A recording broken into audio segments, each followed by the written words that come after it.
Content warning. This episode contains content about violence towards women and may be triggering for survivors of abuse.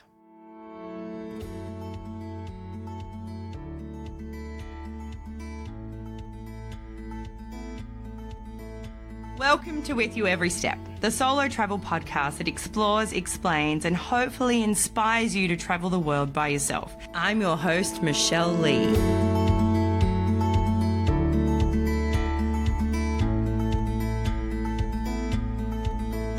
Welcome to With You Every Step. If you have listened to my first episode with Helen or many other episodes, you may have heard me recount the scariest situation that I personally have ever been in while traveling by myself. It was in Dominican Republic at an all-inclusive resort. I have been really quite stressed about recording this episode, and it's actually made me feel really sick because I was recently tagged in a post from friends, and this post has left me traumatized. And to be honest, I don't know if you can hear it in my voice, but I'm actually really struggling already, and I'm just starting this episode because this is something that I was hoping I'd never have to talk about in this way, and for the reason that I'm talking about it today. And it's because there was a woman that was beaten and left for dead, and it makes me cry, at a resort in Dominican Republic. And it's made the news and it's been everywhere. You've probably heard about it, and it's the same resort where my incident happened. So if you have heard me talk about it, you might put two and two together and think, wow, okay, I've actually heard a little bit about this. I'm going to go into more detail about my experience at the resort. I can't speak for other people, but I can tell you what happened to me and how I was treated. I have a level of guilt with this, and I know it's not my responsibility and it's not my fault. And I don't want women to feel scared, and this is not what this episode is about. It's about bringing awareness, because I don't believe this is everywhere. It's not. I had never been to an all-inclusive resort before my experience 5 years ago. For Americans, it's a common way to travel, but for Aussies, it's not. Personally, I like to kind of do it grassroots. If I stay in hostels, I like to really feel the culture of a country and the people and the food. I found the whole experience kind of weird, to be honest with you.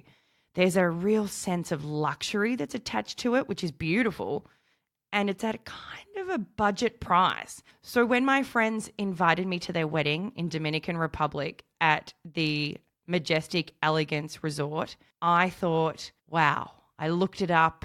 It looked amazing. I've never traveled like this before. I was excited. So I got myself the more expensive room. The thing that I found most bizarre is that a lot of Americans don't really leave the resort.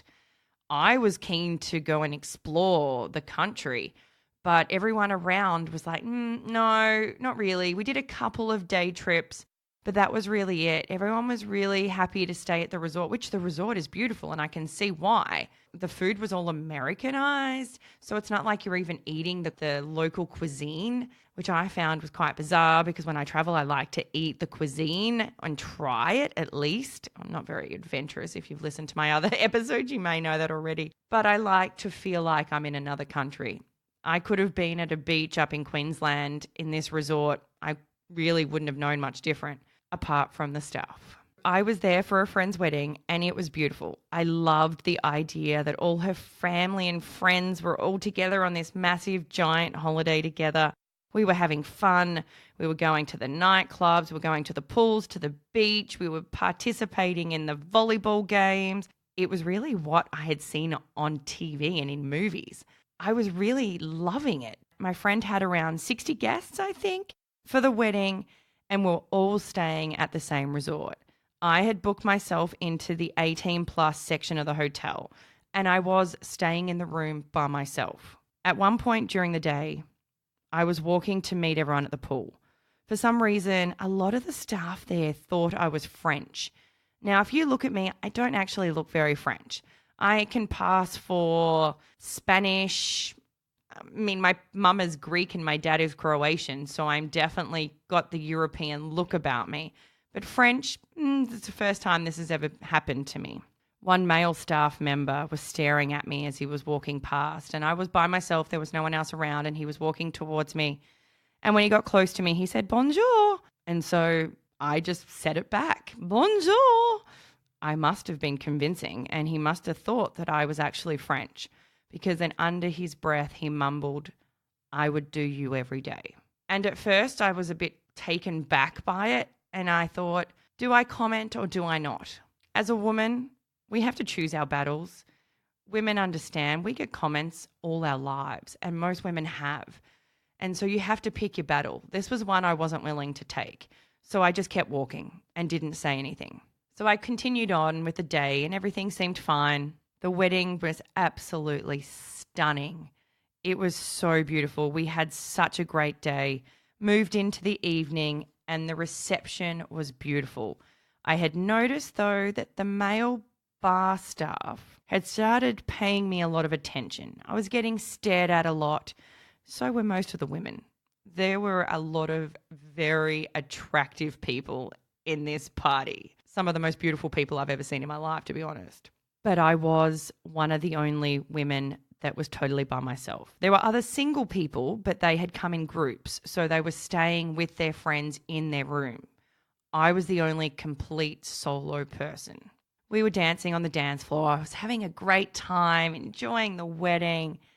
And then all of a sudden, I feel this tap on my shoulder. Thinking it's a friend, I turn around.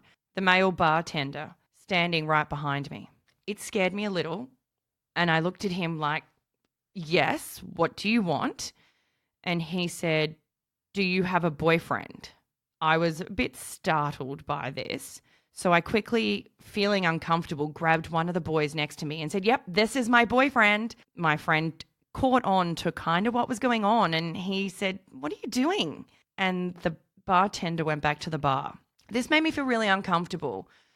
But it also now, in hindsight, makes me realize that the staff at this location don't see that there's a problem with this. I've been to so many other hotels, hostels, other resorts around the world. I've never, ever had staff so confident, feeling like it's okay for them to approach in a situation where it's absolutely not. We had a great night. I got one of the guys to walk me back to my room as I was starting to feel a little unsafe. I didn't think it would be safe for me to actually walk back to my room by myself. I actually had decided to stay a little bit longer in Dominican Republic before going on to travel through Mexico. I had discussed this with my parents, and my parents had said we would feel more comfortable if you did stay at this resort longer. It's only another 2 nights when everyone else is leaving. And I thought, well, yeah, I can relax and I can enjoy the beach for a couple more days before going on to do some hectic traveling through Mexico. All the guests have left and I've said goodbye to everybody, gone back to my room, gone to sleep, but I get woken up and the room phone starts ringing. I think it's around 7 a.m. It frightened me, thinking there must be an emergency back home. Who would be ringing the room phone? I have a mobile phone, which I would think that my family would contact me on if there was an emergency. Maybe I had no connection. Maybe they couldn't get through. So I answered the phone in a bit of a panic. And it was a local Dominican man, not what I was expecting. At first, he was explaining what he wanted to do to me in a very explicit, disgusting way. You can imagine waking up, you're dead asleep, you wake up, you grab the phone, and this is what you're hearing. I was so confused. What? Who is this? What are you saying? And then he went on to abuse me. And he was aggressive. He was saying things to me like, you don't like Dominican people, do you? Again, I was confused. I'm here. I'm in Dominican Republic. I don't understand. This was all very quick. I was shaken. And then once I realized that this was aggressive and I was being threatened, I hung up the phone. I was so scared. I have never been so scared. The realization hit me. This is a staff member. He knows I'm alone. I quickly got up and moved my luggage against the door. This person could let himself into my room. I was petrified. Before I left home, my beautiful, beautiful brother gave me a traveling gift, which was a torch about the size of your hand. And he said to me, it's for your safety. I looked at him puzzled. A torch for safety? I don't get it. He said, keep it under your pillow when you're sleeping. If at any time you feel unsafe have it close to you. And if anyone enters your room or anyone makes you feel that you're not safe, you shine that torch in their eyes. It's paralyzing. It is very bright. So the first thing I did was I grabbed the torch, my torch. I sat in the room, curled up in a ball on my bed with my torch in my hand. By this time, the sun was already basically up. So the torch I don't think would have been as effective, but it made me feel safe. And I guess any bright light in an eye, even if you're looking at the sun, it does make you hazed. So it was my protection. I had belted up my door with luggage was against there and a chair against the door. So I felt like I was a little bit prepared if someone was going to enter. I waited a couple of hours before I got my strength back and put my fear back in its box. And I went down to the reception to report what had happened. The staff was so blasé with the information I had just given them. I was expecting management to be called, all panic buttons. This is how I was feeling. I was feeling like this was a big issue. They were looking at me blank, like, oh, yeah, and I couldn't believe it. I was expecting management to be called. No panic buttons were hit, not even close. They were basically acting like I was making it up. I was infuriated at this point. So I had got my power back now. I'd put the little girl of fear inside me away and went, okay, you're a woman. You are going to handle this situation. You are by yourself. You have no one else to do this for you right now. You have to do this. And so I was then in angry mode. And so I started demanding that they take my report. I want this in writing. I want to speak to somebody. This is not okay. Who rang my room? Who did this? They finally gave me a piece of paper and a pen and said, there you go, write it down. So I did. I went back to my room not feeling like I had achieved very much and not feeling like I was much safer because I didn't know who I was talking to either. How do I know that that person I just spoke to all weren't standing around ringing my room together?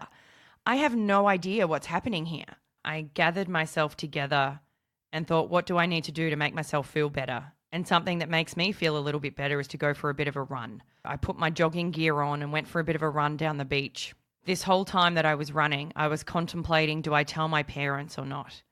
I often don't like to stress them. They are always quite stressed when I'm traveling by myself. I guess that's just the job of a parent. Something in me said, you need to tell them. Because I thought, if tonight this person enters my room, they need to know. I called home and I told mum and dad what had happened and told them that I'll be okay. It's fine. I'll put things up against the door. It'll be okay. I tried to make it sound like it wasn't as bad as how I was feeling on the inside. Again, I didn't want to stress them too much, but I wanted them to know that there's been an incident and I have been threatened. I only had one more night left at this resort. Now looking back in hindsight, for my own safety and sanity, I should have just gone to another place. But who knows? I don't know what the other places are like in Dominican Republic either. So I did contemplate it, and then I just thought, you've got one more night. Just stay here. You get up. You have to leave at 4 a.m. in the morning. You can do this. I was convinced it was a staff member. So I did not feel safe at all as I was walking around. I didn't really want to leave my room. I went for that run. I came back, and then I get a door knock. It was my butler. I firstly yelled out, who is it? Because I wasn't opening that door for anybody. And he said who he was, and I had been dealing with him. So in these resorts, in the area that I had paid for, it comes with a private butler. And mine was lovely. He was a really beautiful, beautiful human. So I had got to know him over the few days before that. When I opened the door, he said, I've been told about what happened to you, and I need to move you straight away. He was a little stressed. And he said, I need to move you. I am changing your room. Pack up all your stuff. It's not safe for you here. Again, this made my fear peak. So I frantically started packing. He said, I'll come back in 30 minutes to move you to another room. I was ready and waiting. I couldn't wait. Once he had said that to me, I was again feeling like this is not a safe place for me to be. He came back. As he was transferring me to the other room, he informed me that it was a staff member. They had called my room, which is why I'm not safe. My amazing butler had checked the call records and he had seen that no outside number had contacted my room, which means it came from an internal phone. He didn't tell me where from. He said he didn't know. He did then explain that this wasn't the first incident that they had had on a solo female guest. He then took me to a room which was a downgrade from the room I had paid for. No money was offered in return, nothing at all, which at the time I hadn't even thought about that. I didn't care. But now looking back on it, I think, hey, I paid a lot for that room and you put me in this dingy room. But hey, safety comes first. And that's all I cared about at that point. He told me that I was no longer allowed to tell anyone my new room number. It was not going into the system. Beach towels are given at the beach and the pool. And he said to me, when you go to get a beach towel, you're meant to give them the room number. He said, give them the old room number. Do not give them the new room number. Do not tell anyone what this room number is. I just couldn't wait to leave this place. I just wanted to go straight away. I didn't want to be there anymore. I had the worst day and then I barely slept that night. I had all my luggage up against the door. My flight was super early and they have porters that are meant to come and take your luggage from the room to the front reception when you're leaving. He said to me, the butler, that I could call. It was 4 a.m. I didn't want to ring and wake him up. And I refused to ring the front reception to get another staff member to come and do it. The resort is very large and my room was really far away from reception. I had a lot of luggage. Trying to walk with it all was awful because I also had the luggage in a position which was making me struggle to carry it, but I had it in a way because it was still dark when I was going to reception. So I was very scared that I could throw the luggage down if I needed to, if I felt like someone was coming close to me. And so I had my hands and I wasn't weighed down by having my bag strapped to me. So I didn't have my backpack on my back. I would have looked ridiculous, but I didn't care. I was thinking about how can I be free of luggage in a quick split second. And so it took me a really long time to walk to the reception due to that reason. And I got there, I didn't see any other person, and I was fine. They called a cab. Even the cab driver on the way to the airport said some inappropriate comments about the way I looked and how he thought I was very beautiful, which made me again feel very uncomfortable, especially from the situation I had just come from. So I could not wait to get on that plane and get out of that country. It was not a place I would ever go back to, and it's not a place that I recommend to anybody. I finally got to Mexico City and I felt relieved. All these things I heard about Mexico, not even close to being true. For me personally, I felt safe. I felt like I had gone home. Last week, Tammy Lawrence-Daley shared her horrific story of what she experienced at this same resort. I read her story and I burst into tears. It seems that what was threatened to me, unfortunately, was carried out onto her. She was left for dead, but she survived. And she remembers what he was wearing. And guess what it was? It was a staff shirt. As I was reading her story, it didn't surprise me in the slightest. I have no doubt it was a staff member. What if it's the same man? We don't know. We won't know.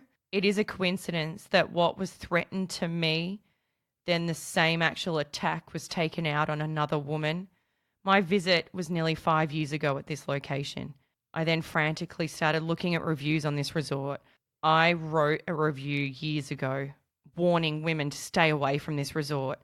I knew in my heart that this is not a safe place for ladies. I then found another woman a year after I had gone to that resort that had written a review warning other women as well. Her review stated a staff member was naked in their room when they returned. They reported it, and again, the resort took no responsibility. I personally never got to speak to a manager. No management contacted me at all. If this happened in a resort that I was a manager in, I would want to know. If anything in the slightest happened where staff were inappropriate, I would deal with it. I would make sure that my guest was feeling as safe as possible.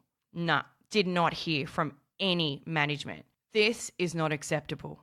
A woman was nearly killed. There is no way that a woman on a holiday with her husband should nearly be beaten to death at the resort from a staff member. If you read Tammy Lawrence-Daley's story, It's easy to find. Type it in. It's everywhere.